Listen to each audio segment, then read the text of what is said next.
ఇదేమ్మా URL వాళ్ళు of చేస్తారు. వాళ్ళు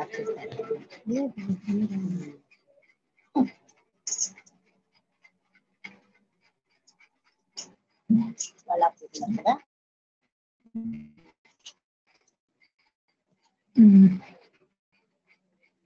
వాళ్ళు వీణా మేడం నమస్కారం. నమస్తే సార్. కొంచెం సిగ్నల్స్ సరిగా లేనట్టున్నాయి మీకు. ఇక్కడ అవును, ఇక్కడ కనబడుతుంది నాకు Veena's network bandwidth is low అని కనబడుతుంది. అండ్ మీ వీడియో కూడా కొంచెం బ్లర్ అవుతుంది. అవునా, ఓకే సార్. ఇక్కడ సిగ్నల్ ఉండే జాగాలోనే కూర్చున్నాను నేను. నమస్తే సార్. మేడం బాగున్నారా? అవునండి సార్. ఓకే మేడం, ఇప్పుడు రెండిటి నుంచి మీరు జాయిన్ అయ్యారు, Shweta Harini and Shweta Harini Telugu poems. Laptop లో, సో అందుకని మళ్ళీ వెంటనే ఇందులో చేశాను. ఓకే, ఇప్పుడు రెండింటిని కో హోస్ట్ చేస్తున్నాను. ఎగ్జాక్ట్లీ 4:59 అవుతుంది. మనం స్టార్ట్ చేయొచ్చు. చేసేద్దాం sir.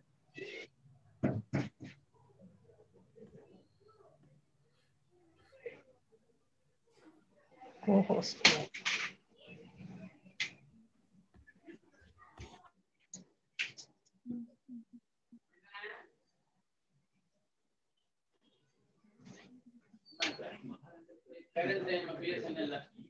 Mobile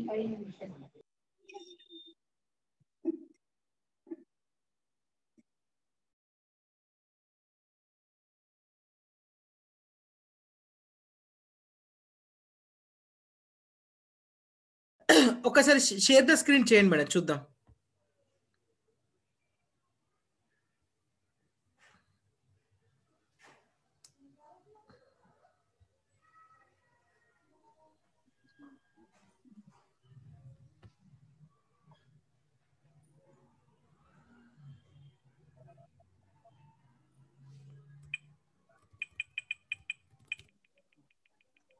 okay sir.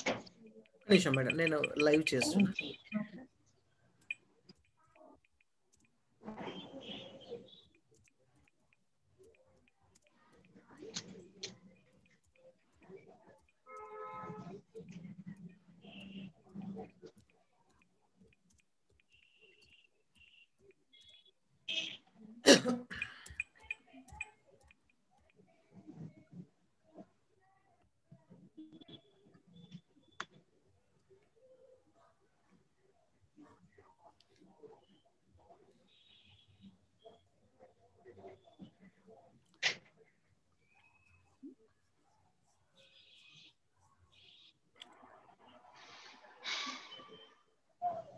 Yes madam, కనబడుతుంది.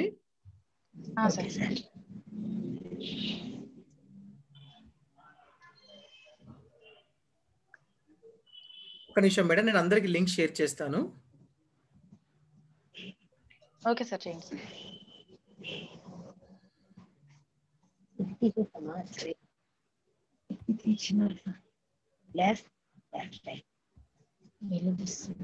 వెలుగు వస్తుంది. ఇది టీచింగ్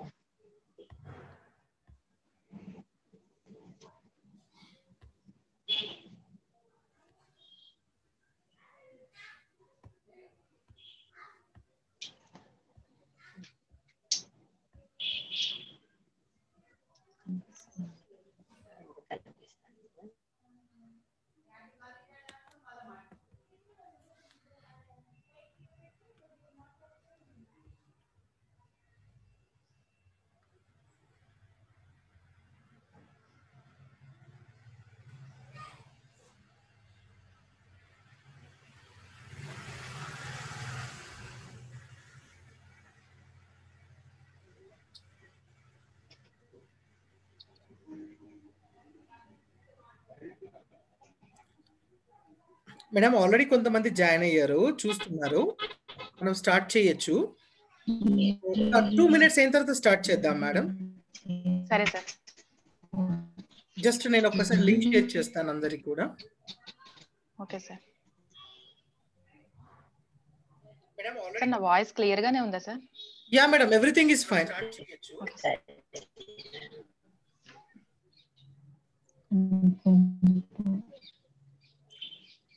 అందరికీ గుడ్ ఈవినింగ్ అండి.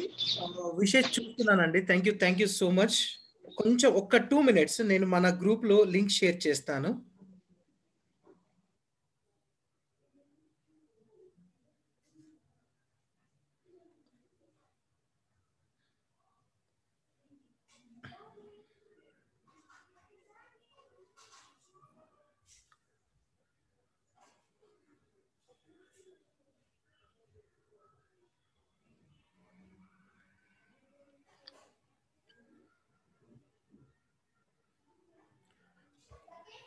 థ్యాంక్ యూ అండి. అందరు కూడా అందరు కూడా విషయం చెప్తున్నారు. Thank you so much. So first ఏంటంటే ఇప్పుడే నేను లింక్ షేర్ చేశాను. యాక్చువల్లీ ఇక్కడ శ్వేత హరిణి గారు ఉన్నారండి. అట్ ద సేమ్ టైం వీణ గారు కూడా జాయిన్ అవుతున్నారు అండ్ లావణ్య గారు కూడా జాయిన్ అవుతున్నారు. సో యాక్చువల్లీ ఫస్ట్ నేను చెప్పేది ఏంటంటే ఫస్ట్ ఆఫ్ ఆల్ మీ అందరికీ నేను థ్యాంక్స్ చెప్పాలి. అదేంటి సార్, మీరు కదా ఈ ఇనిషియేటివ్ తీసుకుంది, స్టార్ట్ చేస్తుంది, మరి మా అందరికి అంటే ఆడియన్స్ అందరికి నేను ఎందుకు థ్యాంక్స్ చెప్తున్నాను అంటే యాక్చువల్లీ నేను ఏమనుకున్నానంటే ఇలా నేను ఒక ఇనిషియేటివ్ అనగానే ముందుకు వస్తారా, సపోర్ట్ చేస్తారా అని అనుకోగానే ఏంటంటే అసలు అందరూ కూడా ముందుకు వచ్చారు. ముఖ్యంగా ఫస్ట్ శ్వేత మేడం కానివ్వండి, అలాగే వీణా గారు కానివ్వండి, అలాగే లావణ్య గారు కానివ్వండి, మేము ఖచ్చితంగా ఏంటంటే అసలు స్టూడెంట్స్ కి నేర్పిస్తాం సార్ వితౌట్ ఎక్స్పెక్టింగ్ ఎనీథింగ్ అన్నట్టు వాళ్ళు ముందుకు రావడం చాలా గ్రేట్. సో ఇప్పుడు ఈ లాస్ట్ 3 days లో ఇంకొక 7 members గురువులు, చాలా వేద పండితులు కూడా ముందుకు వచ్చారు. ఇది నాట్ ఏ జోక్. అంటే మనం అనుకున్నది ఎక్కడో అనుకున్నాము, కానీ ఏదో స్థాయికి వెళ్ళిపోతుంది చాలా బ్రహ్మాండంగా.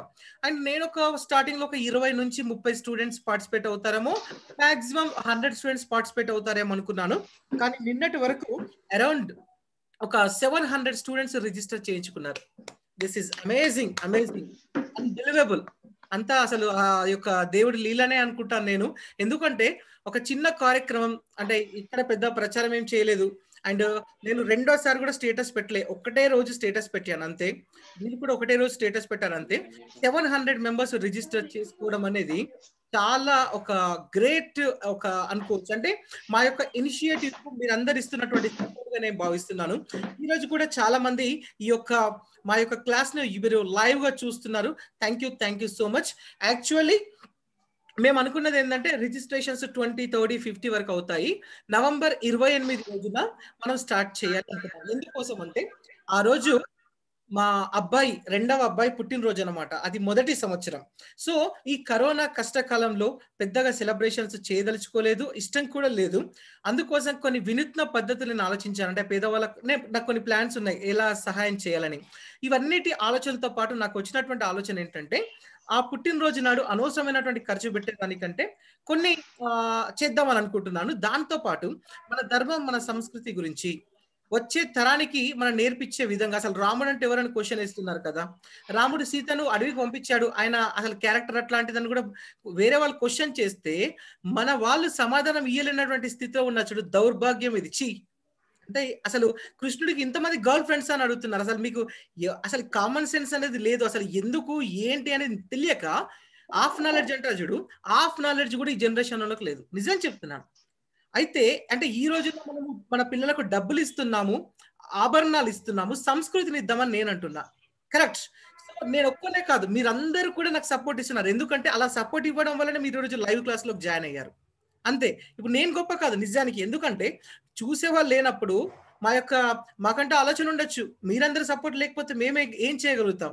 ఇక్కడ మన పిల్లలకు ఆస్తులు అంతస్తులతో పాటు అద్దు అని అనట్లే, పాటు మన ధర్మం, మన సంస్కృతి గురించి కూడా తెలియచేద్దాం అని నేను అనుకున్నాను. దానికి ఇన్ని వేల మంది సపోర్ట్ ఇస్తారని మాత్రం నేను కల్లో కూడా ఊహించలేదు. నవంబర్ 28 నాడు స్టార్ట్ కావాల్సింది ఈ రోజు ఎందుకు స్టార్ట్ అయిందంటే, కరెక్ట్, ఆల్రెడీ గ్రూపులలో 700 మంది రిజిస్టర్ చేసుకున్న వాళ్ళు ఒక నెల రోజులు ఖాళీగా ఉండడం ఎందుకు? కరెక్టే, మా అబ్బాయి పుట్టినరోజు కావచ్చు, ఆలోచన ఆ రోజే స్టార్ట్ చేయాలని. కానీ నెల రోజులు మిమ్మల్ని ఊరికే ఉంచడం ఇష్టం లేదు. అందుకోసం ఏం చేశానంటే నవంబర్ 28 వరకు కొన్ని ఫ్రీ డెమో క్లాసెస్ నేను పెడుతున్నాం.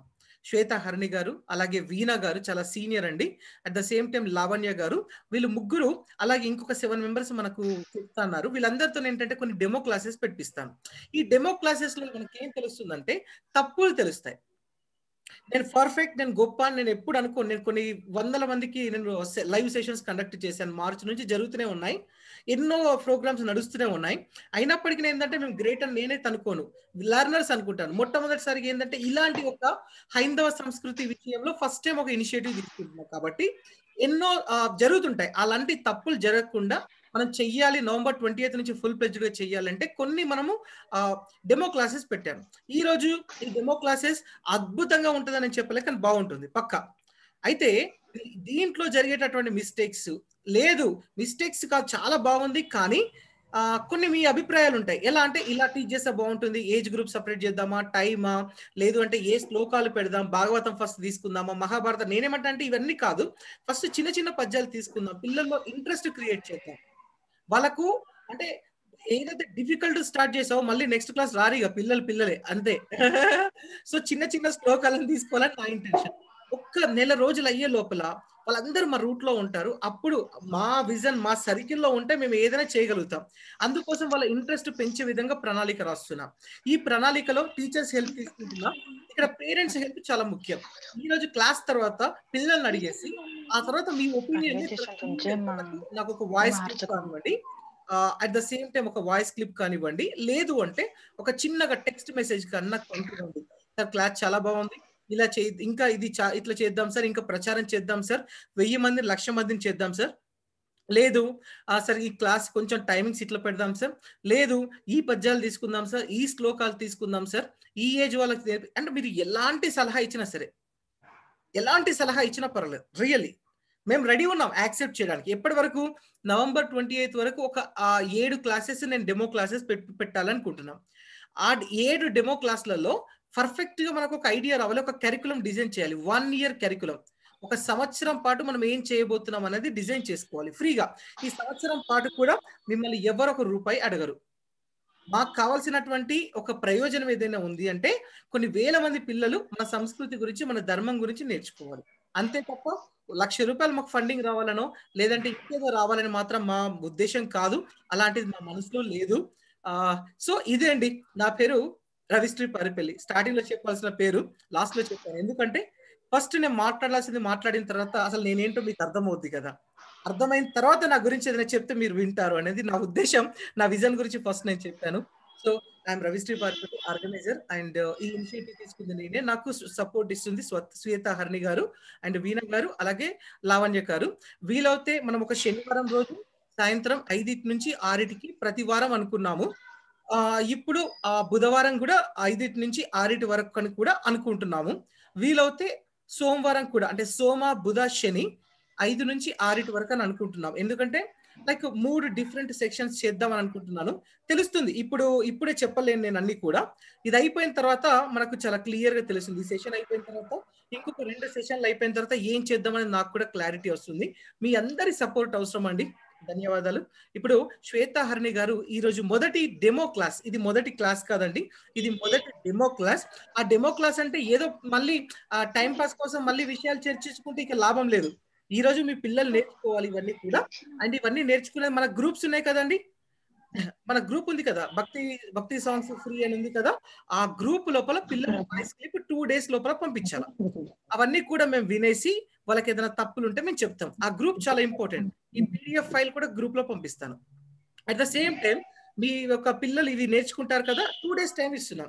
ఆ 2 days తర్వాత ఏంటంటే ఇవన్నీ కూడా వాయిస్ క్లిప్స్, వీడియోస్ వద్దండి, చాలా మళ్ళా కష్టమైపోతుంది టీచర్స్ అందరికి. వాయిస్ క్లిప్స్ మాత్రం మన వాట్సాప్ గ్రూప్లలో పెట్టండి.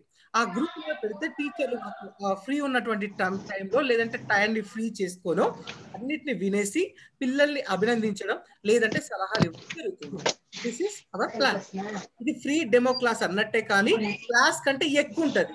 రియల్ క్లాస్ కంటే ఎక్కువనే ఉంటుంది, తక్కువేం ఉండదు. ఓకే, సో థ్యాంక్ యూ అండి, అందరికి ధన్యవాదాలు. హరిణి గారు థ్యాంక్ యూ అండి, వీణ గారు థ్యాంక్ యూ అండి, థ్యాంక్ యూ. ఫస్ట్ ఒక్కసారి శ్వేత హరిణి గారు నేను పరిచయం చేయాలనుకుంటున్నాను.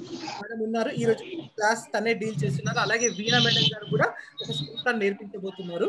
సో ఫస్ట్ హరిణి గారు మీరు క్లాస్ చేయాల్సిందిగా కోరుచున్నాను మేడం. జై శ్రీమన్నారాయణ.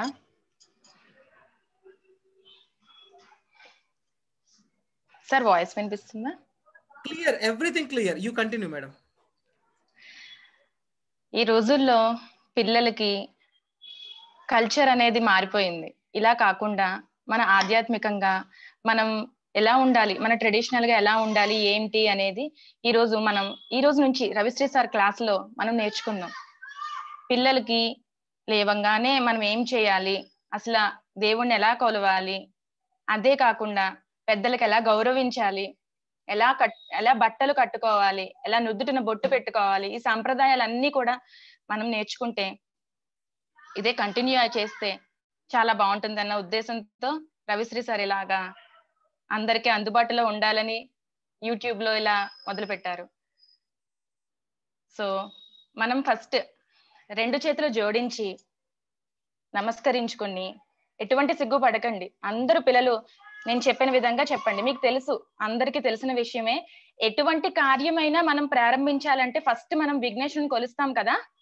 ఈ రోజు అలానే ఈ కొత్త కార్యక్రమాన్ని మనం ప్రారంభిస్తున్నందుకు మనం విఘ్నేశ్వరుని కొలుద్దాం. కార్య ప్రారంభ స్తోత్రం అంటాం. అందరూ 2 చేతులు జోడించి శుక్లాంబరధరం చెప్దాం.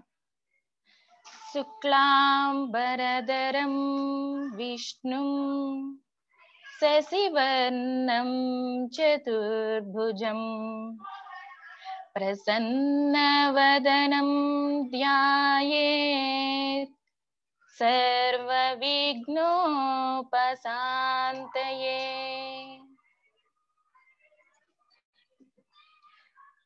అదే విధంగా మనం గణేష స్తోత్రం అని చదువుతూ ఉంటాం. గణేష స్తోత్రం అంటే వినాయక చవితికి అటువంటిప్పుడు వినదే తప్ప మనం మామూలుగా ఎవరు చదవట్లేదు కదా. బాగా వింటాం ఆ టైంలో వినాయక చవితికి. ఇదేంటి? వక్రతుండ మహాకాయ సూర్యకోటి సమప్రభా నిర్విఘ్నం కురు మే దేవా సర్వకార్యేషు సర్వదా. ఏ కార్యానైనా ఎటువంటి విఘ్నాలు రాకూడదు, అన్ని మంచిగా, అంటే మనం ఏ కార్యం మొదలు పెట్టినా కూడా ఆటంకం లేకుండా ముందుకు పోవాలని మనం గణేశుడికి ప్రార్థిస్తున్నాం. వక్రతుండ మహాకాయ అంటే మీనింగ్ తెలుసా? చెప్తాను. వక్రతుండ అంటే వంకర తొండం. వినాయకుడికి తొండం ఎలా ఉంటుంది? ఇలా వంకరగా ఉంటుంది కదా. మనం ఆయన వివరిస్తున్నాం, వంకరగా ఉంటుంది తొండం, అలాగే కలిగి ఉన్న పెద్ద శరీరం, పెద్ద బొజ్జు ఉంటుంది, అవునా, పెద్దగా ఉంటారు, లావుగా ఉంటారు. కాబట్టి అలాంటి కలిగి ఉన్న శరీరంలో కోటి సూర్య సమప్రభ, కోటి సూర్యతో కలిపి ఉన్నటువంటి తేజస్సు కలవారు అని, అటువంటి కాంతి కలవారు ఆయన అని, అలాంటి వారు ప్రకాశించు చేసే ఆయన మన దేవుడు. మేము చేయు కార్యములు, అన్ని కార్యములను ఆటంకం లేకుండా మన పరిసమాప్తి కావాలి అని దీవించమని మనం ఈ గణేశ స్తోత్రం చదువుతున్నాం. మనకి నెక్స్ట్ ఏంటంటే గురు శ్లోకం. ఎప్పుడైనా సరే మనం గురు బ్రహ్మ గురు విష్ణు చదువుతూ ఉంటారు కదా. ఈ శ్లోకం కూడా చాలా మందికి తెలుసు, కానీ దీని వెనకాల ఉండే ఒక మీనింగ్ఫుల్ ఒక స్టోరీ ఉంది. ఈ స్టోరీ చాలా అరుదుగా తెలిసి ఉండొచ్చని నేను అనుకుంటున్నాను. కానీ ఈ రోజు ఇంతమందికి అందరికి షేర్ అవ్వాలన్న ఉద్దేశంతో నేను ఇది కూడా మీకు షేర్ చేస్తున్నాను. గురు శ్లోకం అందరూ చెప్పండి, ఆ తర్వాత నేను స్టోరీ చెప్తాను. గురుర్ బ్రహ్మ గురుర్ విష్ణు గురుదేవో మహేశ్వరః గురు సాక్షాత్ పరబ్రహ్మ తస్మై శ్రీ గురవే నమః. ఇందులో గురు శ్లోకంలో మనం ఎటువంటిది అనే ఇప్పుడు నేర్చుకుందాం. ఏంటంటే ఒకానొకప్పుడు పూర్వం అనగనగా ఒక బ్రహ్మాండమైన ఒక ఆశ్రమం ఉండేది. ఆశ్రమంలో చక్కనైనటువంటి ఒక పర్ణశాల ఉండేది. పర్ణశాల అంటే తెలుసు కదా, రాముల వారు పర్ణశాల అని చూస్తూ ఉంటాం కదా, అలాంటి పర్ణశాల అదైతే. అందులో శిష్యులు, గురువులు వీళ్ళందరూ ఉంటూ ఉంటారు, గురు శిష్యులు ఉంటూ ఉంటారు. ఆ పర్ణశాలలో ఈ గురువు గారు బోధిస్తూ ఉంటారు. ఏమేమిటంటే వేదాలని, లేకపోతే జ్యోతిష్య శాస్త్రాలని, ఇలాంటివన్నీ కూడా ఆయన బోధిస్తూ ఉండేవారు. ఇలాగే ప్రతి సంవత్సరం చేస్తుంటారు. చాలా మంది శిష్యులు వస్తూ ఉంటారు, పోతూ ఉంటారు. వచ్చిన తర్వాత సంవత్సరం అంతా అయిన తర్వాత మనకి స్కూల్లో ఎగ్జామ్స్ ఎలా జరుగుతుంటాయి, సేమ్ అలాగే అక్కడ కూడా నేర్చుకున్న వాటి అన్నిటి మీద వెళ్లే ముందు ఫైనల్ గా ఎగ్జామ్స్ అంటూ జరుగుతూ ఉండేవి. ఇలా జరిగినప్పుడు మంచిగా అయిపోయిన తర్వాత మనకి ఫేర్వెల్ ఎలా జరుగుతూ ఉంటుందో సేమ్ అలాగే అక్కడ కూడా అందరూ కలిసి చక్కగా ఒక ఫంక్షన్ లాగా చేసుకుని వాళ్ళని దీవించేవారు. ఋషులు ఉంటారు కదా, అలాగా దీవించి వాళ్ళని చక్కగా పంపించేవారు. మళ్ళీ నెక్స్ట్ ఇయర్ కొత్త బ్యాచ్ వచ్చేవారు. అలా అలా ప్రతి సంవత్సరం జరుగుతూ ఉండేది. కానీ ఒక సంవత్సరం ఏమైందంటే కౌశ్యుడు అని ఒక విద్యార్థి జాయిన్ అయ్యారు. ఈ కౌశ్యుడు అనే విద్యార్థి ఈయనని బాగా గురువు గారిని చాలా అట్రాక్ట్ చేశారు. ఎలా అంటే టీచర్ చెప్పేది వినేది ఎలా ఉంటుంది, ప్రతి లెటర్ వినేవారు ఆ కౌశ్యుడు. ఎప్పుడైనా టీచర్ కి ఎవరెవరు గుర్తుంటారు, బాగా అల్లరి చేస్తూ మైండ్ కి ఎక్కించుకోకుండా, బుద్ధికి ఎక్కించుకోకుండా వెనక బెంచ్ లో కూర్చునే వాళ్ళు, బాగా అల్లరి చేసేవాళ్ళు గుర్తుంటారు. అవునా? అదే విధంగా చెప్పిన వెంటనే విని వాళ్ళు ఆచరించి మంచి మార్క్స్ తెచ్చుకునే వాళ్ళు ఫస్ట్ వచ్చే వాళ్ళు బాగా గుర్తుంటారు. ఇలా ఇద్దరు గుర్తుంటారు కదా. ఇందులో ఈ కౌస్తుడు కూడా ఏది చెప్పినా ప్రతి లెటరు చెవిలోకి ఎక్కించుకుని అక్కడి నుంచి మెదడుకి పంపించుకుని బుద్ధిలోకి ఆయన ఆచరించేవాడు. ప్రతి స్టూడెంట్, మిగతా వాళ్ళు ఉంటారు, ఇప్పుడు ఫస్ట్ సెకండ్ కేటగిరీస్ చెప్పాను, మరి మిగతా స్టూడెంట్స్ అందరూ ఎవరు అనుకుంటున్నారా? అటువంటి వాళ్ళందరూ కూడా ఏంటంటే ఏ పని చెప్తే ఆ పని చేసేవారు. ఈ హోంవర్క్ చేయను అన్న రేపటికి హోంవర్క్ అంటే చక్కగా రేపటికి చేసుకుని వచ్చేవారు. లేకపోతే ఆ బుక్స్ అందరి దగ్గర కలెక్షన్ చేయను అన్న అంటే అలా కలెక్ట్ చేస్తారు. అలాంటి వాళ్ళు ఉంటారు కదా. కానీ కౌస్తుడు అలా కాదు. ఆయన ఏం చెప్పాలనుకుంటున్నారో, నెక్స్ట్ ఏంటి మనసులో ఏమనుకుంటున్నారో అని గ్రహించి ఆయన చెప్పి చేస్తాం కాకుండా చెప్పకుండానే గ్రహించి ఆ పని చేసి చూపించేసేవారు. అందుకని ఈయనకి మహా నచ్చారనమాట. చాలా చాలా ఇష్టం అనమాట. వీళ్ళిద్దరి మధ్యలో స్నేహం ఎలా మారిందంటే ఒక తండ్రిలాగా, తల్లిలాగా, స్నేహితుడిలాగా, ఇంకా గురువు, దైవం అన్ని కూడా అన్నట్టుగా మనసులో ఫిక్స్ అయిపోయాడు కౌస్తుడు. అలా చేస్తూ ఉండగా చాలా రోజుల తర్వాత ఈ గురువు గారికి ఒకసారి అనిపించింది ఏంటంటే ఈ జ్యోతిష్యం, ఈయన ఇప్పుడు కౌస్తుడు ఎందుకు వచ్చారంటే ఈయన దగ్గరికి జ్యోతిష్య శాస్త్రాన్ని నేర్చుకోవడానికి వచ్చారు. అది నేర్చుకుంటూ ఉన్నారు. అయితే ఒక 3 రోజులు నేను సెలవు పెడుతున్నాను ఆశ్రమం నుంచి, నేను 3 రోజులు సెలవు పెడుతున్నాను, నేను వెళ్లాల్సి ఉంది ఊరు, కాబట్టి నేను ఏం చేయాలనుకుంటున్నానో, ఏ సమయానికి చేయాలనుకుంటున్నానో ఇవన్నీ నువ్వు బాగా గమనిస్తావు కదా, నువ్వేం చేస్తావంటే ఈ ఆశ్రమాన్ని అంతా నీదే బాధ్యతగా నేను చూపిస్తున్నాను, నువ్వే చూసుకో అని చెప్పి ఆయన వదిలేసి భారమంతా ఆయన మీద వేసి, ఎవరి మీద? కౌస్తుడి మీద వేసి మిగతా శిష్యులందరినీ పిలిచి ఈ 3 రోజులు నేను ఉండట్లేదు, మిమ్మల్ని చూసుకునేది ఈయన కౌస్తుడు, కాబట్టి మీరు అందరూ ఆయనకి సపోర్ట్ చేయండి అని చెప్పేసి వెళ్ళారు. వెళ్తుంటే నౌక తెలుసా, నావా అంటారు, ఆ నావ ఎక్కించడానికి వెళ్తున్నప్పుడు నావ ఎక్కిస్తున్నారు. ఇదిగో చూడండి, ఇలా నావ ఉంటది కదా, ఈ నావని ఎక్కిస్తూ పంపించి కాళ్ళకి దండం పెట్టి, చాలా గౌరవం అనమాట, అందుకని కాళ్ళకి దండం పెట్టి పంపించి వీళ్ళందరూ వెనక్కి వచ్చేసారు.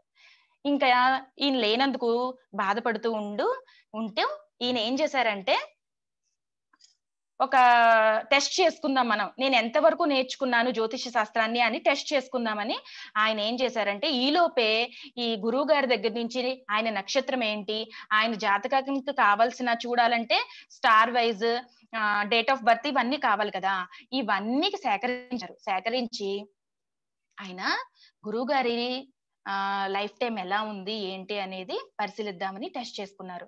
చూస్తే అయిన వెంటనే ఆయనకి కళ్ళంట నీళ్ళు కారిపోతూ చాలా బాధపడిపోతూ ఉన్నారు. చాలా అవాక్కయ్యారు, ఏంటి ఇదంతా ఇలా అవుతుంది ఏంటని చాలా బాధపడుతున్నారు.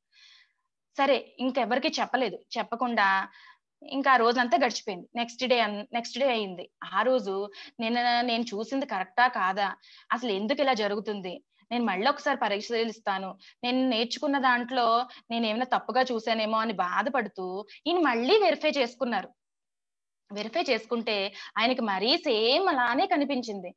ఏంటి మిస్టేక్స్ అని చెప్పేసి మళ్ళీ మూడో రోజు ఇంకా రేపు వచ్చేస్తారు గురువు గారు ఇంటికి అనే టైంలో మూడో రోజు మళ్ళీ వెరిఫై చేసుకున్నారు. చూసుకుంటే ఆయన ఇలాగే బాధాకరమైన న్యూసే ఉంది. ఇంకా నాలుగో రోజు ఆయన వచ్చేసారు. వచ్చేసిన తర్వాత క్లాసెస్ తీసుకుంటారు కదా, క్యాజువల్ గా అందరికి జరిగినట్టు క్లాసెస్ అయిపోయినాయి. అయిపోయిన తర్వాత స్టూడెంట్స్ అందరూ వెళ్ళిపోయారు, శిష్యులందరూ వెళ్ళిపోయారు. కానీ ఈయన మాత్రం చేతులు కట్టుకుని అలాగే దిగాలుగా కూర్చుని ఆయన దగ్గర ఉండిపోయారు. ఏంటి నీకేమైంది, నేను వెళ్ళిన 3 రోజుల్లో ఏమైనా అయ్యిందా, నాకు చెప్పు, ఎవరైనా ప్రవర్తించడం బాగోలేదా, నీకు నచ్చలేదా, ఏమైంది అని చెప్పి గురువు గారు పిలిచి అడిగారు. అడిగితే ఆయన ఏమని చెప్పారంటే, గురువు గారు నాకు అర్థం కావట్లేదు, మీరు వెళ్ళిన తర్వాత నేను నాకున్న జ్ఞానాన్ని బట్టి నేను పరిశీలించాను మీ జాతకాన్ని. అందులో నెక్స్ట్ వచ్చే ఉగాది రోజు నుంచి మీకు కుష్టి రోగం వచ్చి మీరు 2 సంవత్సరాలు బాధపడతారు, చాలా అనారోగ్యంతో ఉంటారు అని నేను చూశాను. అది నాకు చాలా బాధ కలిగిస్తుంది అని చెప్పి ఆయనతో చెప్తుంటే నాకు ఒక ఐడియా వచ్చింది గురూజీ. ఏంటంటే, మనం కాశీ వెళ్ళి పుణ్యం చేస్తే, ఏదైనా దానం గాని ఎటువంటి పుణ్యకార్యమైనా చేస్తే ఆ పాపం తగ్గిపోతుంది అని మీరే నాకు చెప్పారు. కాబట్టి నా కోరిక, మీరు నన్ను మనిద్దరం కలిసి వెళ్ళి కాశీ వెళ్దాము. అక్కడ ఉండి మనం మీకు 2 సంవత్సరాలు కాబట్టి మనం అక్కడ ఉండి మనం పుణ్యకార్యాలు చేస్తే 1 సంవత్సరంలో గడిచిపోతుంది అని నా భావన. నా మాట తీయొద్దు అని చెప్పి చాలా రిక్వెస్ట్ చేస్తారు. చాలా చాలా రిక్వెస్ట్ చేస్తారు. ఈయన అంటారు, గురువుగారు నువ్వు ఇది చూసావు, అదే విధంగా 2 సంవత్సరాల తర్వాత నాకేమీ ఉండదు, మళ్ళీ నేను మామూలు వాడిని అయిపోతానని కూడా చూసావు కదా, మరి ఎందుకు దిగులు పడుతున్నావు అని చెప్పి అడుగుతారు. అయితే లేదు గురూజీ, నేను మీ దగ్గర ఎంత నేర్చుకున్నానో, గురువు దగ్గర నేర్చుకున్న తర్వాత శిష్యుడు మర్చిపోలేనిది ఏంటంటే, ఆ తర్వాత లైఫ్ లాంగ్ ఆయన గురు శాస్త్రాన్ని నేర్చుకున్నారు. ఇది అంతాని ఆస్ట్రాలజీ నేర్చుకున్నారు కదా, అదంతా మళ్ళీ ఆయన బయట బిజినెస్ చేసుకుంటారు కదా, వాళ్ళు లేని వాళ్ళు కాబట్టి గురుదక్షిణ కూడా ఇవ్వలేని వాళ్ళు. కాబట్టి ఈయన ఇదొక్కటే చెప్పారు, నేను మీకు గురుదక్షిణ కూడా ఇవ్వలేను, మా పేరెంట్స్ కూడా ఏమి ఇవ్వలేరు, ఇదే నా గురుదక్షిణ అనుకుని నా మాట తీయకుండా కాశీ వెళదాము అని చెప్తే ఆయన ఒప్పుకోలేదు. ఇంకో 2-3 రోజుల్లో మీరు వెళ్ళిపోతారు, మీ స్టూడెంట్స్ అందరూ కూడా వెళ్ళిపోతారు, మీ పేరెంట్స్ వస్తారు అని అంటే, నేను మాత్రం వెళ్ళను, నేను మీ దగ్గరే ఉంటాను అని అంటారు. ఇదంతా చూస్తూ ఉండగా అలానే ఈయన గురువు గారు ఒకటే షాక్ అయ్యారు. ఏంటంటే, ఈ రోజు వరకు ఎప్పుడు కూడా ఎన్ని సంవత్సరాల నుంచి ఎంతమంది స్టూడెంట్స్ ని చూసారే కానీ ఏ శిష్యుడు కూడా ఇంతగా ఆలోచించలేదు ఈయన గురించి. అలాంటిది ఆలోచించడమే కాక చాలా బాధపడ్డారు. సో ఆయన చాలా ఇది అయ్యారనమాట. ఏంటి నాకు ఇలాంటి శిష్యుడు ఉన్నాడు, ఈ రోజు వరకు నేను ఎప్పుడు గ్రహించలేదు ఇలాంటి వాడు ఉంటాడని ఆనందపడిపోయారు, చాలా ఆనందపడిపోయారు. అదే విధంగా ఆస్ట్రాలజీలో చాలా ఇన్ డెప్త్ కి వెళ్తే తప్ప దొరకని విషయం ఈయనకి హెల్త్ బాగోదు అనే విషయం చాలా చిన్నదనమాట. అది ఈయన గ్రహించారు. ఈయన హాఫ్ నాలెడ్జ్, ఇంకా ఫుల్ గా కోర్సు నేర్చుకునే లేదు, అంత హాఫ్ నాలెడ్జ్ లోనే ఈయన అంత ఇదిగా నేర్చుకుని ఈయన చూసి చెప్పారు. అయితే అనుకోకుండా 2-3 రోజుల్లో వీళ్ళకి కోర్స్ పూర్తయిపోయింది. ప్రతి పేరెంట్స్ వచ్చారు, స్టూడెంట్స్ ని వాళ్ళ పిల్లల్ని వాళ్ళు తీసుకువెళ్లారు. ఈ ఒక్కరే మాత్రమే, కౌస్తుడు ఒక్కడే వెళ్ళట్లేదు. ఎన్నో విధాలుగా చెప్పారు, లేదు నాన్న నువ్వు వచ్చేయాలి, నువ్వు ఇలా ఉండిపోతే ఎలాగా అని చెప్పి వాళ్ళు ప్రాధేయపడ్డారు. కానీ పేరెంట్స్ ప్రాధేయపడ్డారు, కానీ ఏమైంది, వెళ్ళలేదు. 3 రోజులు ఆగి శ్రమించి 3 రోజులు ఆగి బ్రతిమలాడి బామాలు తీసుకెళ్దాం అనుకుంటే అయినా సరే ఆయన వినలేదు. వినకపోయేటప్పటికి ఇంకా చాలా బాధపడుతూ దుఃఖిస్తూ వాళ్ళ తల్లిదండ్రులు వాళ్ళ ఇంటికి చేరుకున్నారు. ఇంకా కౌస్తుడు గురువు గారి దగ్గరే ఉండిపోయాడు.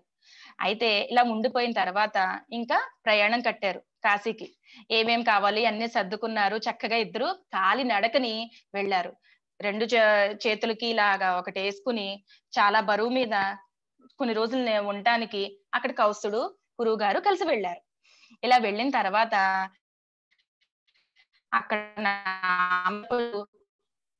ఇంకా ఉగాది వచ్చింది. ఈ లోపే ఉగాది వచ్చిన రోజే ఆయనకి ఆరోగ్యం పాడయుతం మొదలుపెట్టిన తర్వాత ఇంక ఈయన ఆగకుండా శివుడికి ప్రార్థన చేసుకుంటూ, తపస్సులు చేసుకుంటూ, చాలా ఇదిగా పుణ్యకార్యాలన్నీ చేసుకుంటూ ఉన్నాడు.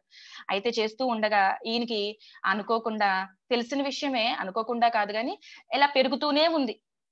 ఈయనకి కుష్టి వ్యాధి పెరుగుతూ ఉండగా ఇంకా ఏం జరుగుతుంది, ఆయన వ్యాధి పెరిగే కొద్దీ ఆయన మనస్తత్వం పాడైపోయి ఈయన ఏం చేస్తారంటే ఇంకా తిడుతూ ఉండేవారు, కొడుతూ ఉండేవారు, శిష్యుణ్ణి చాలా బాధలు పెట్టేవారు.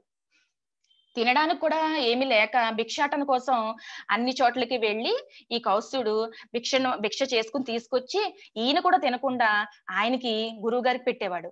ఆయన ఏం చేసేవారు, ఈ బాధలు తట్టుకోలేక, కుష్టి వ్యాధి కాబట్టి చాలా బాధ ఉంటుంది, ఆ బాధ తట్టుకోలేక కాలుతో తన్నేసేవారు. అదంతా కూడా మట్టిపాలైపోయేది. అలా ఉంటుండగా పైనుంచి బ్రహ్మ, విష్ణు, మహేశ్వరులు ఈ ముగ్గురు చూస్తూ ఉన్నారు. చూస్తూ ఉండగా వీళ్ళు టెస్ట్ చేస్తున్నారనమాట. ఈయన భక్తి, గౌరవం అనేది గురువు గారి మీద ఉన్నది కరెక్టా కాదా, ఏంటిదంతా అని చెప్పి చూసి ఆయనది టెస్ట్ చేద్దామని చెప్పి బ్రహ్మదేవుడు అన్నారు. బ్రహ్మదేవుడు నేను కిందకి వెళ్ళి నేను తెలుసుకుని వస్తాను, ముందు నేను వెళ్తాను అని శివుడిని అలాగే విష్ణుమూర్తిని ఆజ్ఞ తీసుకుని వెళ్ళమన్నారు.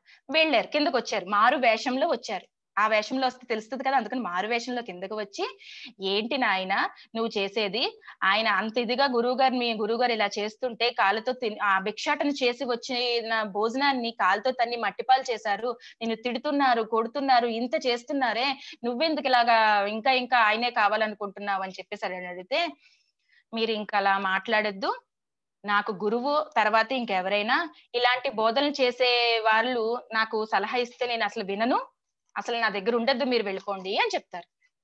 అలాగే నెక్స్ట్ ఇప్పుడు ఏంటి, విష్ణుమూర్తి వస్తారు. విష్ణుమూర్తి వచ్చి ఇలాగే అడుగుతారు, అలా కాదు నాయన, నువ్వు భిక్షాటం చేసింది ఇలాగైపోయింది, నువ్వేం చేసావని నువ్వు ఇంటికి వెళ్లకుండా ఈయనతోనే ఉండిపోతా, ఆయన తిడుతున్నారు, కొడుతున్నారు, అసలు ఇదంతా కాదు, నువ్వు ఎలా భరిస్తున్నావు అసలు ఇంత చిన్న వయసులో, ఆయన అంటే ఆకలికి తట్టుకోగలడు, పెద్ద వయసు అయిపోయింది, నువ్వు చిన్న పిల్లవాడివి, నువ్వెలా ఆకలికి తట్టుకుంటూ ఉండగలవు అని చెప్పేసి ఆయన ఇంకా ఇదిగా చెప్తుంటే అసలు వినట్లేదన్నమాట. ఈయన వినకుండా మీరు ఇలాంటి మాటలు చెప్పే వాళ్ళైతే నా దగ్గరకు రావద్దు అసలు అని చెప్పి, ఎవరో మీరు నాకు తెలియదు కానీ ఇలా అని చెప్తారు.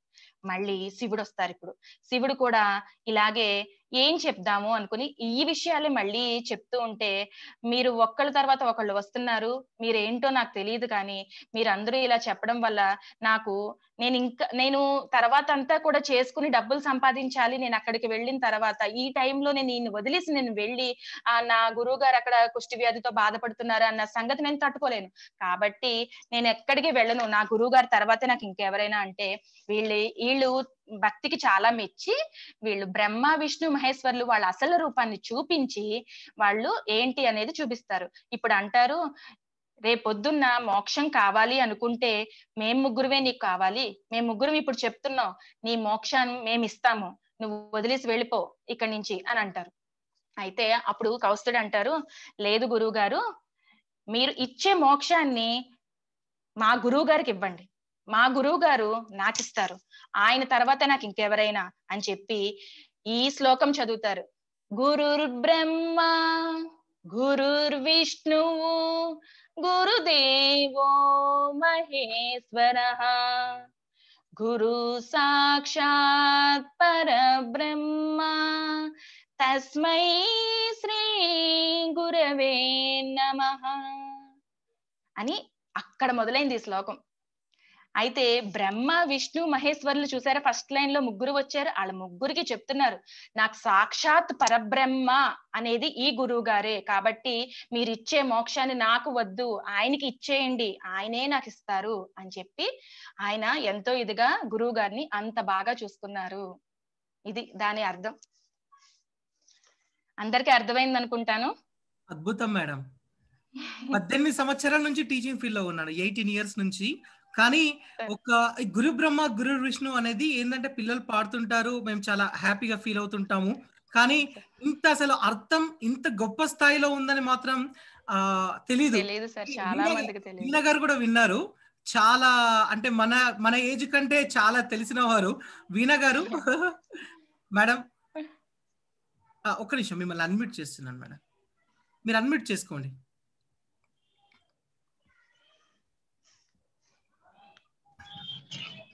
నమస్తే సార్. నమస్తే మేడం. సో మీలాంటి ఒక చాలా అనుభవం ఉన్న వారు కూడా మా యొక్క ఈ కార్యక్రమానికి ఒక మెంటర్ గా, ఒక గురువుగా యాక్సెప్ట్ చేసి పిల్లలకు నేర్పించడానికి ముందుకు వచ్చారు, తెలియని వాళ్ళకు మన ధర్మం గురించి నేర్పించాలని ముందుకు వచ్చారు. చాలా థ్యాంక్స్ అండి, చాలా చాలా చాలా థ్యాంక్స్. మీరు నాకు ఈ అవకాశం ఇచ్చినందుకు మీకు చాలా థ్యాంక్స్ అండి. ధన్యవాదాలు మీకు. థ్యాంక్ యూ అండి, థ్యాంక్ యూ. మీరు కొంచెం లేట్, మధ్యలో మీరు లెఫ్ట్ అయ్యారు, కొంచెం ఏదో ప్రాబ్లం, టెక్నికల్ ఇష్యూ అది వచ్చింది. Network problem sir. పర్లేదు మేడం, కామన్. హరిణి గారు కంటిన్యూ చేశారు ఇప్పటి వరకు. ఓకే. బ్రహ్మ గురించి మీరు కూడా విన్నారు. నేనైతే ఫస్ట్ టైం ఇంత అద్భుతమైనటువంటి ఒక భావాన్ని నేను విన్నాను. Okay okay. ఓకే, మీరు మీరు ఏదన్నా ఇప్పుడు యాక్చువల్లీ మీరు ఏమైనా తీసుకుంటారా మేడం ఈ రోజు? జస్ట్ మీ గురించి నేను ఏమైనా ఇంట్రడక్షన్ ఇస్తున్నాను. థ్యాంక్ యూ హరిణి గారు. మనకి ఇంకొక ఎన్ని ఉన్నాయి మేడం? 4 శ్లోకాలు ఉన్నాయి. కానీ మీకు ఒక 5 minutes వీణా గారు ఏమైనా మాట్లాడతారా పిల్లలకు? అలాగే ప్రోగ్రామ్ ఉద్దేశించి కానీ, లేదంటే ఏదైనా శ్లోకం చెప్తారా ఏంటి మేడం? మీరేమన్నా? నేను ఒక శ్లోకం చెప్తానండి. చెప్తారా మేడం? శ్లోకం. ఓకే ఓకే, స్టార్ట్ చేయనా? చేయండి మేడం. గౌరీ ప్రియానందన గజానన, గౌరీ ప్రియానందన గజానన, గౌరీ ప్రియానందన గజానన, గౌరీ ప్రియానందన గజానన, గౌరీ ప్రియానందన. సింధురలేపిత చంద్రవిరాజిత, సింధురలేపిత చంద్రవిరాజిత, మంగళమూర్తి పాటి గజానన, మంగళమూర్తి పాటి గజానన, గౌరీ ప్రియానందన గజానన, గౌరీ ప్రియానందన గజానన, గౌరీ ప్రియానందన. హలో హలో మేడం వింటున్నాను మేడం, చాలా అద్భుతంగా ఉంది మేడం. సో ఫస్ట్ ఏంటంటే మీరు ఎక్కడైతే కర్ణాటక బెంగళూరులో సెట్ అయ్యారనుకుంటే తెలుగు, యా మేడం, అంతే. ఇక తెలుగును మర్చిపోకుండా ప్రతిసారి మీరు తెలుగు క్లాసెస్ చెప్తూ చాలా గ్రేట్ అండి, చాలా గ్రేట్. మన దేశ భాషలు అందుకు తెలుగు లెస్స అంటారు కదండి, ఎక్కడికి పోయినా ఆ భాష వదిలేక అయ్యలేదండి. అందుకే చాలా మంది ఏమన్నారంటే పాంప్లెంట్ పోస్టర్ ని మేడం ఇప్పుడు గురువుని మన పాంప్లెంట్ ఏదైతే ఉందో పోస్టర్ ఇంగ్లీష్ లో తయారు చేసి పంపండి అని చాలా మంది అన్నారు. నేను మాత్రం యాక్సెప్ట్ చేయలేదు, తెలుగులోనే పంపించాను. ఎందుకంటే క్లాసెస్ అన్ని కూడా తెలుగులో ఉంటాయి కాబట్టి ఇంగ్లీష్ లో పంపిస్తే మిస్అండర్స్టాండింగ్ అయ్యే అవకాశం ఉంటుంది. అయినప్పటికీ మనం తెలుగులోనే డీల్ చేయాలనుకున్నాం. బట్ భవిష్యత్తులో మాత్రం మీరు ఉన్నారు కాబట్టి కన్నడ లాంగ్వేజ్ ని డేర్ గా చేయొచ్చు. అంతే కదా మేడం, కన్నడ లాంగ్వేజ్ చేయొచ్చు. అలాగే ఇంకా ఇద్దరు మహామూర్తులు జాయిన్ అయ్యారు, వాళ్ళు హిందీలో ట్రైన్ చేస్తున్నారు. Further plans. ప్రస్తుతం అయితే మనకు 2 months నుంచి 3 months వరకు సెషన్స్ అన్ని తెలుగులోనే జరుగుతాయి. థ్యాంక్స్ అండి వీణా గారు, thank you so much. Harini గారు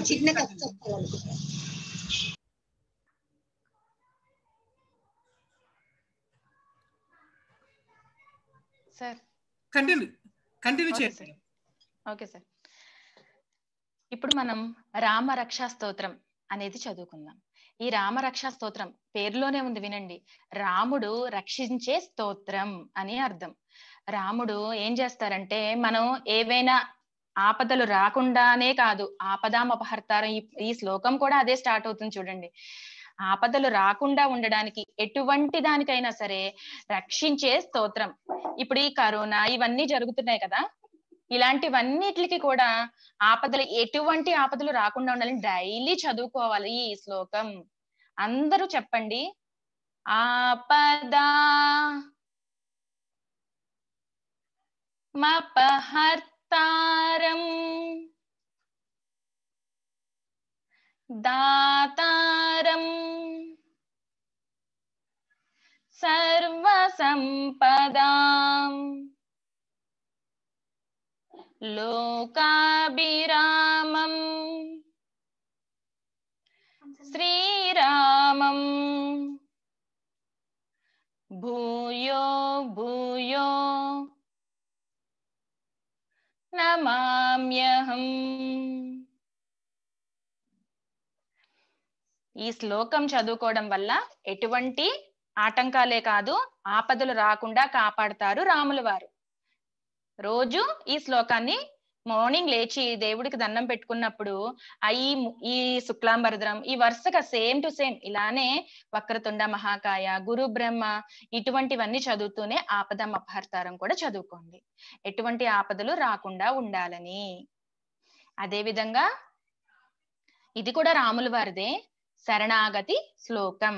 ఈ శరణాగతి శ్లోకం అంటే శరణు వేడుతున్నామని, మనం శ్రీరాముల వారికి శరణు వేడుతున్నాము. ఏమని? ఈ శ్లోకం నేను చెప్తాను, మీరు కూడా అనండి. సకృదేవ ప్రపన్నాయ తవాస్మీతి చ యాచతే అభయం సర్వభూతేభ్యో దదామ్యేతత్ వ్రతం మమ. మళ్ళీ చెప్తాను. సకృదేవ ప్రపన్నాయ తవాస్మీతి చ యాచతే అభయం సర్వ భూతేభ్యో దదామ్యేతత్ వ్రతం మమ. ఈ శ్లోకం వాల్మీకి రామాయణంలో యుద్ధకాండలో ఉంది. ఇప్పుడు మనం ఏమంటున్నామంటే దీని మీనింగ్ చెప్తాను వినండి. నేను నీ వాడను అని పలుకుతూ ఎవరైతే ఈ రాముల వారిని శరణు వచ్చారో వాళ్ళని తప్పక అభయమిస్తూ చేరదీసుకుంటారు. ఆయన ఇలా అని ఒక వ్రతం పూనారు. వ్రతం అయితే ఆ శ్రీరాముల వారు అంటారనమాట ఇలా అని, ఇది కేవలం రాముల వారుతోనే సాధ్యమవుతుంది. ఎలా అంటే సుగ్రీవుని పిలిచి, సుగ్రీవా విభీషణుడికి నేను అభయమిస్తున్నాను, అతనిని తీసుకొని రండి. అతనికే కాదు స్వయంగా రావణుడు వచ్చినా కూడా శరణు కోరినా నేను అభయమిస్తాను, ఇది నా వ్రతము అని శ్రీరాముడు ప్రకటించారు. అలాగే విభీషణుడికి శరణమిచ్చి తనవాడిగా స్వీకరించారు. విభీషణుడు అంటే ఎవరో తెలుసా? రావణుడికి బ్రదర్, తమ్ముడు.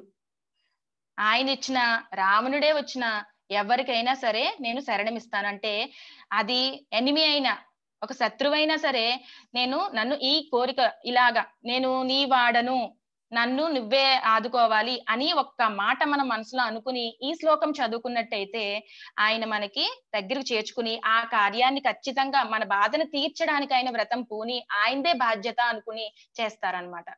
అంత మంచిది ఈ శ్లోకం. ఎవ్రీడే ఇది కూడా శరణాగతి శ్లోకం అంటారు, అందుకని ఖచ్చితంగా చదువుకోండి. అదే విధంగా నెక్స్ట్ శాంతి మంత్రం.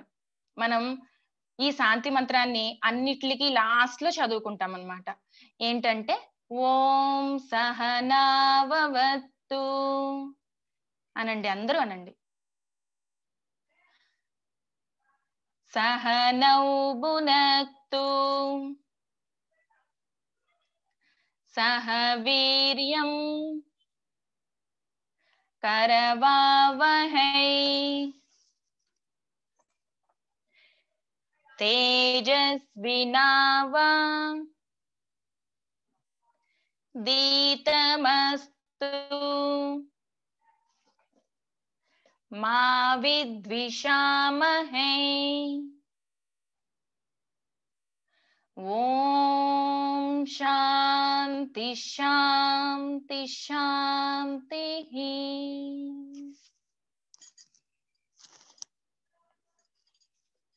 ఇది శాంతి మంత్రం. ఇదేంటంటే ఎటువంటి అడ్డంకులు రాకుండా ఉండాలని రక్షించమని మనం దేవుణ్ణి ప్రార్థిస్తున్నట్టు. ఈ సహనావవుతూ అంటే ఆయన మనల్ని అందరినీ కూడా ప్రొటెక్ట్ చేయమని అలాగనమాట.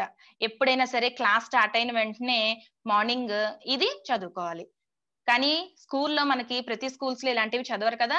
మీకు వీలైతే మనసులో మార్నింగ్ ఇంటి దగ్గర నుంచి వెళ్ళేటప్పుడు చదివేసుకోండి.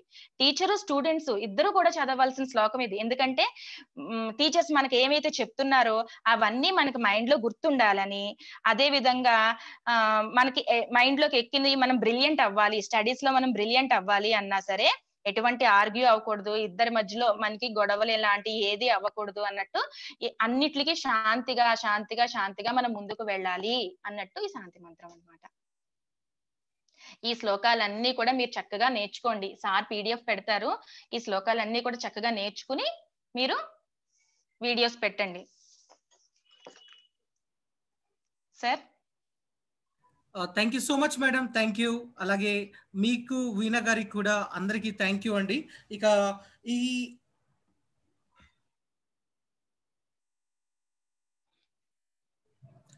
ఎవరైతే ఈ యొక్క మా లైవ్ కార్యక్రమాన్ని చూసారో చాలా థ్యాంక్స్ అండి. ఇప్పుడు నేను కామెంట్స్ కూడా చూస్తున్నాను, చాలా అద్భుతంగా మీరు ఇస్తున్నారు.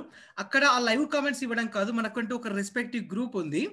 ఆ గ్రూప్ లో నేను అడ్మిన్ స్కాన్ పోస్ట్ ఓపెన్ చేయాలి అనుకుంటున్నా, చూస్తాను. అసలు ఫస్ట్ డెమో కదా, ఎందుకంటే కొంతమంది కామన్ సెన్స్ ఉండదు. నేను లైవ్ గా నేను ఇంత ధైర్యంగా నేను చెప్పగలుగుతున్నాను.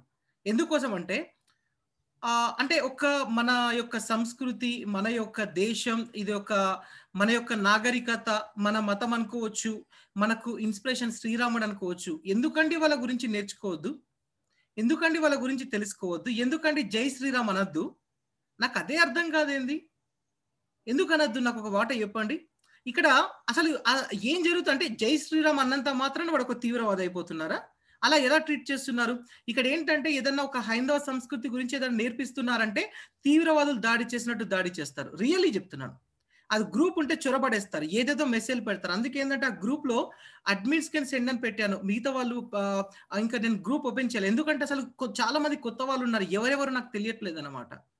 ఇది అంటే దీనికి మనం కూడా వెనుకబాటుతనం కూడా ఒక కారణమే. ఎందుకంటే మనం ధైర్యంగా చెప్పలేకపోతున్నాం. రాముడు నాకు ఒక ఇన్స్పిరేషన్ ఎందుకు చెప్పలేకపోతున్నారు చెప్పండి? శ్రీకృష్ణుడు లాంటి టాక్టిక్స్, అలాంటి ఒక అసలు ఎందుకు, ఎంత ప్రేరణ అంటే అది మనం చెప్పలేకపోతున్నాం కాబట్టి కుక్కలు అరుస్తున్నాయి. వాస్తవం చెప్తున్నాను, ష్యూర్లీ. వాళ్ళ నోర్లు ముయ్యాలి అంటే ఏంటంటే నువ్వు వాళ్ళని తిట్టాల్సిన అవసరం లేదు. నీ యొక్క సంస్కృతి గురించి నువ్వు తెలుసుకుంటే చాలు. మనం మన సంస్కృతి గురించి తెలుసుకోవడంలో అట్టర్ ఫ్లాప్ అవుతున్నాం. అట్ ద సేమ్ టైం ఇక మన పిల్లలకు నేర్పించడంలో అయితే అట్టర్ ఫ్లాప్ కాదు, దానికంటే ఏదైనా తక్కువ వాడు ఉంటే అది మనం యూజ్ చేసుకుంటే బెటర్ ఏమో. వాస్తవానికి కనీసం ఒక అమ్మాయి బొట్టు పెట్టుకోవడానికి సిగ్గుపడుతుందంటే మనం అర్థం చేసుకోవచ్చు ఎక్కడ ఉన్నాము, ఏంటి, ఏం నాగరికత అనేది. ఆ గుడికి వెళ్ళాలి అంటే కేవలం పుట్టినరోజు నాడు వెళ్ళాలి అన్నట్టు మాత్రమే తెలుసు. మిగతా ఏ రోజులు కూడా గుడికి సంబంధం ఉండదు అన్నమాట. అసలు గుడికి ఎందుకు వెళ్ళాలని క్వశ్చన్. గుడికి వెళ్తేనే మనకు మంచి జరుగుతుందా? దేవుడు కొబ్బరికాయ కొట్టడం వల్ల లాభం అంటే అన్ని తెలుసా? ఇవన్నీ మనం కల్పించుకునే. కానీ ప్రతిదానికి పంతులు ఇచ్చే ప్రసాదం కూడా ఒక చాలా గొప్పతనం ఉంది దాని గురించి. అది తెలుసుకోవాల్సిన అవసరం ఉంది. నేను మీ అందరికి కూడా చాలా పెద్ద పెద్ద వాళ్ళతో నేను ఇంటరాక్షన్స్ పెడతాను. అసలు గుడి అంటే ఏంది, శిఖరం అంటే ఏంది. ఆ కొన్ని గుడిలో మనము ఆ యొక్క విగ్రహాలను టచ్ చేస్తాం, దాని వెనుక ఉన్నటువంటి సైంటిఫిక్ రీజన్స్ ఏంటి, బొట్టు వెనుక సైంటిఫిక్ రీజన్స్ ఏంటి, ఆ గడపకు పసుపు పెట్టడం వల్ల సైంటిఫిక్ రీజన్స్ ఏంటి, ప్రదక్షిణలు చేయడం వల్ల రహస్యాలు ఏంటి, మనం ప్రసాదం మార్నింగ్ తీసుకుంటాం చూడు, దానికి కూడా తీర్థం, తులసి తీర్థం, దానికి కూడా చాలా సైంటిఫిక్ రీజన్స్ ఉన్నాయండి. ఈ రోజు ఒక ఇంగ్లీష్ వాడికి బానిస అయిపోయేసి మనం మన సంస్కృతి గురించి ఇవన్నిటిని మరిచిపోయేసి, అయినా ఇప్పుడు కరోనా కష్టకాలంలో అందరికీ ఏర్పడ్డది ఎవరి నాగరికత గొప్పది, ఎవరి సంస్కృతి గొప్పది, ఆయుర్వేదమే గొప్పది అని ఒప్పేసుకునేంత స్థాయికి వచ్చేసాం, తెలిసింది. ఇంకొక ఇలాంటి ఒక 2-3 వ్యాధులు వచ్చాయనుకో అప్పుడు అందరు ఊరికొచ్చేస్తారనమాట ఇండియాకు. రియల్లీ ష్యూర్లీ చెప్తున్నాను నేను. ఎందుకంటే ఇలాంటి సంస్కృతి అంటే చాలా గర్వపడాలి. సో ఇది అండి ఫస్ట్ సెషన్. నేను స్టార్టింగ్ లో చాలా కూల్ గా మాట్లాడాను, తర్వాత ఇది ఆవేశం కాదండి, నేను వాస్తవం చెప్పాను అంతే. కానీ దాన్ని అలాగే చెప్పాలి కాబట్టి నేను అలాగే చెప్పాను. ప్లీజ్ తప్పుగా అర్థం చేసుకోకండి. ఎందుకంటే నేను చూస్తున్నాను కొంతమంది, నేను ఇప్పుడు లైవ్ లో కూడా కామెంట్ ఇచ్చాను. నేను అంటే ఎవరికి ఏమని చెప్తానంటే స్టార్టింగ్ నుంచి అంటే మీరు ఒక చరిత్ర స్టార్ట్ అయినప్పుడు ఏంటంటే హైందవ సంస్కృతి ఎప్పుడు పుట్టిందంటే చాలా కొన్నేళ్ల కింద. 100 రూపాయల కోసం 500 రూపాయల కోసం మతం మార్పించుకునే సంస్కృతి కాదు మనది. వాస్తవం చెప్తున్నా, అంత గొప్ప సంస్కృతి మనది. ఇక్కడ ఏమైపోయిందంటే మనం ఏదైనా ప్రోగ్రామ్ పెడుతున్నాం, 10 మందికి మనము ధర్మం గురించి నేర్పిస్తున్నాం అంటే కథం ఏదేదో మాట్లాడతారు. లైవ్ లో కూడా నేను కొన్ని కామెంట్స్ చూశాను అనమాట. ఎందుకు మీకు అంటే నేను మత ప్రచారం అనేది మన బ్లడ్ లో లేదు వాస్తవానికి. మనం వేరే వాళ్ళ మతాల జోలికి వెళ్ళాము, వాళ్ళని మనం కన్వర్షన్ లోకి తీసుకురాము. ఇది నిజంగా జరిగే పని. కానీ అది చేయాల్సిన అవసరం కూడా లేదు మనం. కానీ మన పిల్లలకు మన మతం గురించి ఖచ్చితంగా నేర్పియాలి. మతం అంటే అదొక భూత పదం కాదు. మతం అంటే ఏంటో తెలుసా? జీవన విధానం. మనిషి ఎలా బతికాలో చెప్పేదే మతం అన్నమాట. అఫ్ కోర్స్ మతం, కులం ఇవన్నీ మనం పెట్టుకుంది. కానీ దేవతలు నిజంగా ఇన్స్పిరేషన్. మీరు దేవుణ్ణి నమ్మి వారి యొక్క సిద్ధాంతాలను మీరు పాటిస్తూ ఉంటే, మీ పిల్లలు పాటిస్తుంటే వాళ్ళు చెడు మార్గంలో వెళ్ళరు. నేను ఒక పేరెంట్ మన గ్రూప్ లో, భక్తి గ్రూప్ లో ఉన్నటువంటి ఒక పేరెంట్ ఒక డీపీ పెట్టారు. You teach your kids dharma so that no one teach your kids adharma. మనం మన పిల్లలకు ధర్మం గురించి నేర్పిస్తే ఇంకెవరు మన పిల్లలకు అధర్మం గురించి నేర్పించరు. కరెక్ట్. ఆ పేరెంట్ నాకు పరిచయం లేదు, గ్రూప్ లో జాయిన్ అయ్యారు, మామూలుగా కాంటాక్ట్ సేవ్ చేసుకున్నప్పుడు ఆయన డీపీ చూశాను అంతే. అది అండి, అది చాలా గొప్పమైన విషయం. మనం చెప్పడంలో ఫెయిల్ అవుతున్నాం. ఈరోజు వీణా గారు, శ్వేత హరిణి గారు, లావణ్య గారు తను జాయిన్ అవుతారండి. వాళ్ళ బాబు బర్త్డే, యాక్చువల్లీ ఫస్ట్ బర్త్డే, అందుకోసం జాయిన్ కాలేరు. తను కూడా జాయిన్ అవుతారు. అలాగే ఇంకొక 7 గురువులు కూడా మనకు జాయిన్ అవుతున్నారు. ఇది 1 year వరకు కంటిన్యూ చేయాలనుకుంటున్నాను మీ అందరి సహకారంతో. ఈ రోజు ఈ యొక్క కార్యక్రమం గురించి మీరు ఒక చిన్న ఫీడ్బ్యాక్ నాకు పర్సనల్ విండోలో పెట్టండి వాట్సాప్ లోపల. మీకు ఎలా దీని స్క్రీన్ షాట్ కూడా మీరు తీసుకోవచ్చు. మీకు ఎలా అనిపించింది, ఇంకేమైనా మార్పులు చేర్పులు చేద్దామా ఏంటి అనేది నాకు కొంచెం వివరంగా నాకు పెట్టండి. కొంచెం పెద్దగా అవుతే మెసేజ్ రూపంలో మీకు కష్టం అవుతే వాయిస్ క్లిప్ పెట్టినా పర్వాలేదు. నాకు సమయం ఉన్నప్పుడు నేను వింటాను, మీకు రెస్పాన్స్ ఇస్తాను. అందరికీ ధన్యవాదాలు. ముఖ్యంగా శ్వేత గారు ధన్యవాదాలు అండి. Thank you so much. Veena గారు ధన్యవాదాలు అండి. అండ్ చూస్తున్నటువంటి ప్రతి kid, every student, it's your duty to know about your dharma, your culture and your religion. So it's your responsibility to spread the word about your dharma. You must know who is Vemana. You must know who is Sri Rama. What are the principles of Sri Krishna must be known to all. Spread the word and be the part of this vision. It's called a Ravisri's vision. Thank you all.